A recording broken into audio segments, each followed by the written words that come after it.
Olá, gente. Tudo bem com vocês? Questionamentos em debate, professor Reinaldo Costa. Esse é o nome do nosso canal. Se você gosta desse tipo de conteúdo, se inscreva na nossa plataforma no YouTube e acione o sininho das notificações para você estar recebendo novos conteúdos. Gente, a reflexão que nós vamos trazer hoje aqui é sobre uma questão específica, sobre a produção cultural. Sabe? Lembrando que a cultura é tudo que é produzido por nós, né? Tudo que é produzido historicamente. Lembrando, tudo que é produzido historicamente. A produção está associada à linguagem, às artes, o modo de vida, a forma de se vestir. Tudo, em síntese, é cultura. Tudo é cultura. E essa cultura é produzida ao longo dos anos, ao longo do tempo, ao longo de décadas, ao longo de séculos, por grupos sociais diferentes. Né? Então a cultura não é uma. Né? Os grupos sociais não compartilham da mesma cultura. A cultura ela determina como que nós vamos nos relacionar com a natureza, com o meio ambiente e com o convívio social. Isso nós chamamos de cultura. A cultura é diversa, dependendo dos grupos sociais, a sua localização geográfica, a sua vivência, que vai determinar a cultura. Então, cultura, vamos dizer que seja tudo. Tudo que é produzido por nós, tanto no aspecto material como no aspecto imaterial. E isso se materializa na relação do homem com a natureza. Então, ao longo dos anos, ao longo do século, nós estamos produzindo cultura. E essa cultura é repassada de uma geração para outra. Então, a cultura ela tem essa singularidade do repasse, da transmissão. Né? E essa transmissão pode ser via oral, através da palavra, do ensino, né? No seio da família, da escola e tudo mais. Pode ser também através da escrita. Também é uma forma de transmitir essa cultura adiante e através das artes. Né? Por exemplo, quando a gente vê uma arte, digamos, grega, né? Um prédio construído, você identifica logo que aquilo tem uma influência grega, porque devido à arquitetura. Então, essa singularidade também de grupos sociais, também nós chamamos de cultura, e ela é repassada historicamente. Ok?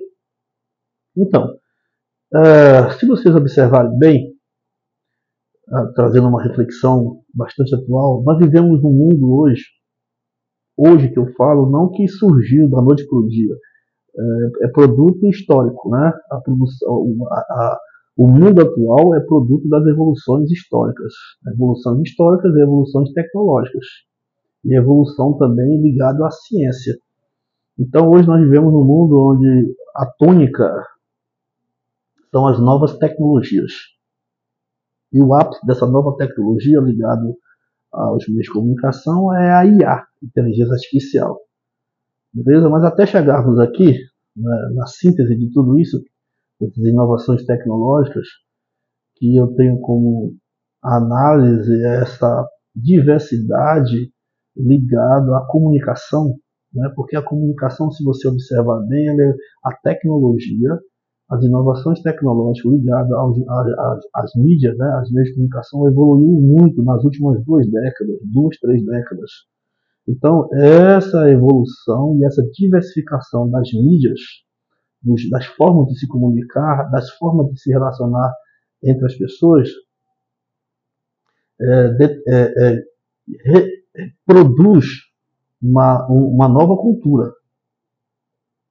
Certo? Não podemos esquecer disso. Essas mídias, as inovações tecnológicas que ao longo de décadas começaram a se desenvolver e a evoluir e começaram a determinar uma nova relação entre homem e natureza, uma nova relação entre as pessoas, certo?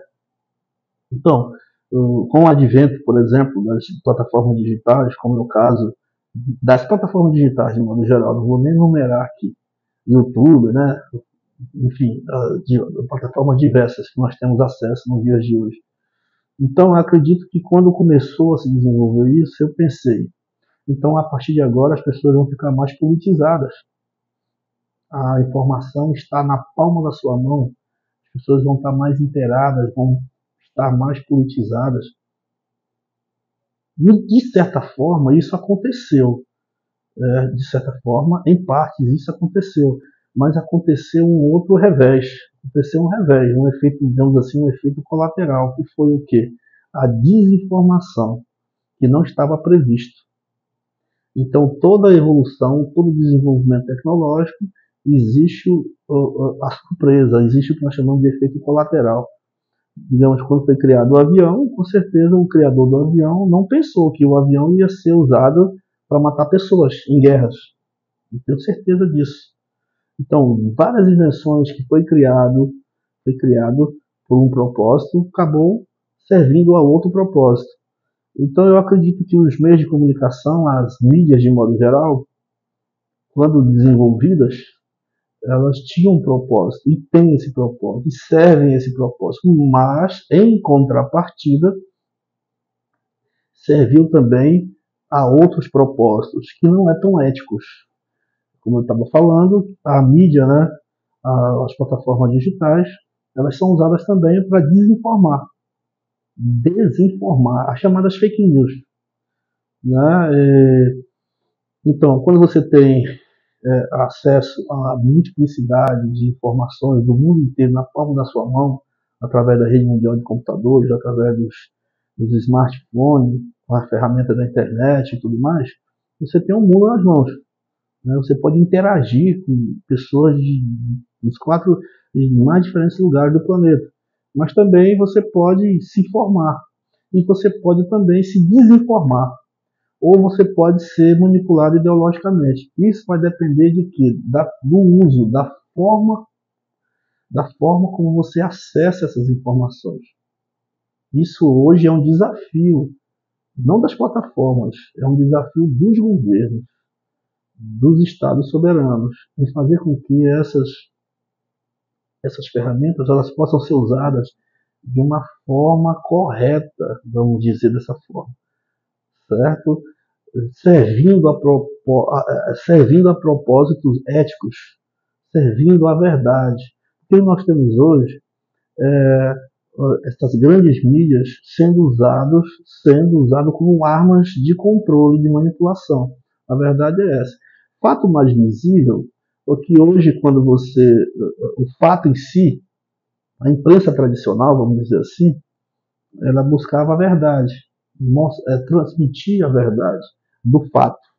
Existia o fato, qual era a função da imprensa, do jornalismo profissional, da imprensa tradicional? Era buscar as informações verídicas e levar às pessoas. Hoje em dia a verdade continua sendo um fator importante. A verdade continua sendo um fator importante, óbvio. Mas você observa que a verdade ficou em segundo plano. Muitas vezes a verdade ficou em segundo plano. O que se observa o importante não é a verdade. O importante é a interpretação do fato. Aconteceu o fato? Sim. Mas o fato em si não importa. O que importa é a minha versão do fato. Então nós estamos, digamos, dominados por esse momento. Que também, gente, não esqueçamos, que também é um produto cultural. É um momento cultural. Alguns estudiosos chamam isso de pós-verdade. Né? Nós saímos aí do período medieval, no século XV, século XVI, século XVII, a sociedade mundial europeia, né, saiu de uma fase medieval, entrou no que nós chamamos de racionalismo, né, que é a questão do renascimento, das artes, da ciência, né, o advento da ciência e tudo mais, a chamada Idade Moderna. Aí nós tivemos a Revolução Industrial no século XVIII, e a partir da Revolução Industrial, e aí tem a primeira Revolução Industrial, a segunda Revolução Industrial, a terceira Revolução Industrial, e nós estamos entrando na quarta Revolução Industrial. Você vê o quê? Você vê mudanças culturais, de comportamento. E se vocês observarem bem, as mudanças culturais, principalmente no que tange a comportamento, está associado às inovações materiais, às inovações tecnológicas. Você tem as plataformas, né? A rede mundial de computadores e as N plataformas que existem daí, E essas plataformas, como eu já falei para vocês, determinam a conduta, determinam a informação, determinam a interpretação da realidade, a interpretação das informações, a interpretação do que está acontecendo. Porque, como eu falei para vocês, nós vivemos num mundo que alguns estudiosos destacam como pós-verdade. Então, a verdade em si é secundária. O que importa é a interpretação dessa verdade, a interpretação da realidade, a interpretação do fato. Então, isso traz à tônica uma visão diversa do que está rolando, do que está acontecendo. Beleza? Digamos, um fato que está acontecendo, um fato político, por exemplo, ou um fato econômico, hoje a tônica é questões políticas no mundo inteiro, né? Então, existem correntes ideológicas. Essas correntes ideológicas vão dar a sua interpretação do que está acontecendo. E aí ele pode, de acordo com essa corrente ideológica, eu posso exaltar ou posso denegrir, ou posso tentar buscar uma mediação. Então, aí se você observar, o fato em si fica em segundo plano, porque o que está em voga é a interpretação. É como que eu vou pegar esse acontecimento, esse fato, e como que esse fato vai chegar ao ouvinte, ao que está assistindo, as pessoas estão recebendo essa informação. Espero estar sendo claro com relação a isso. Tá, gente? Então, e fazendo uma reflexão, toda grande inovação tecnológica, ela traz mudanças culturais. Beleza? Repetindo, toda grande mudança, toda grande revolução tecnológica, ela traz mudanças culturais. Eu vou dar um exemplo aqui, vários exemplos. Por exemplo, no século XVIII, até o século XVIII foi a época da Revolução Industrial, da criação da indústria na Europa.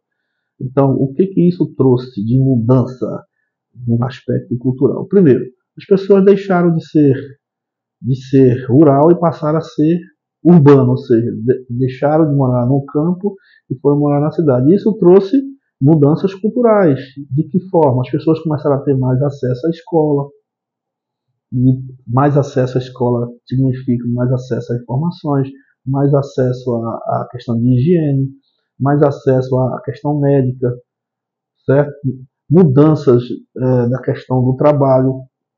As pessoas trabalhavam na terra e a partir de começaram a migrar para as cidades, deixaram de trabalhar na terra e passaram a trabalhar em outros setores da economia, como no setor do comércio, no setor industrial.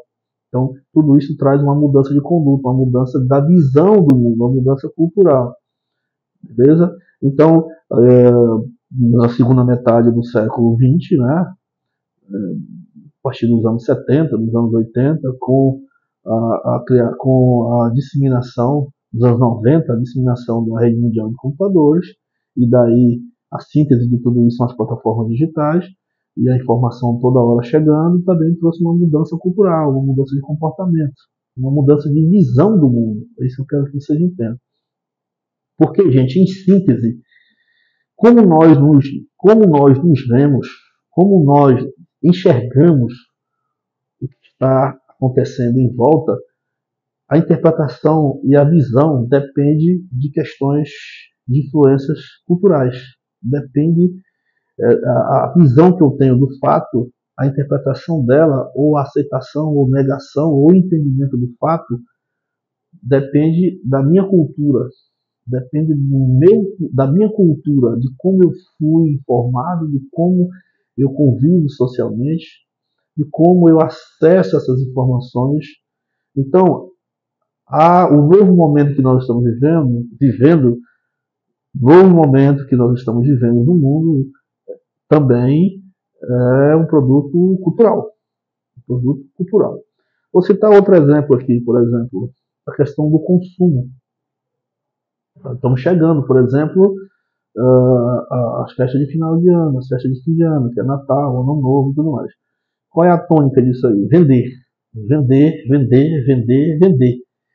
As pessoas pouco pensam na questão do Natal como um momento espiritual, né, um momento de nascimento, de confraternização, de simbiose com o seu semelhante e tudo mais.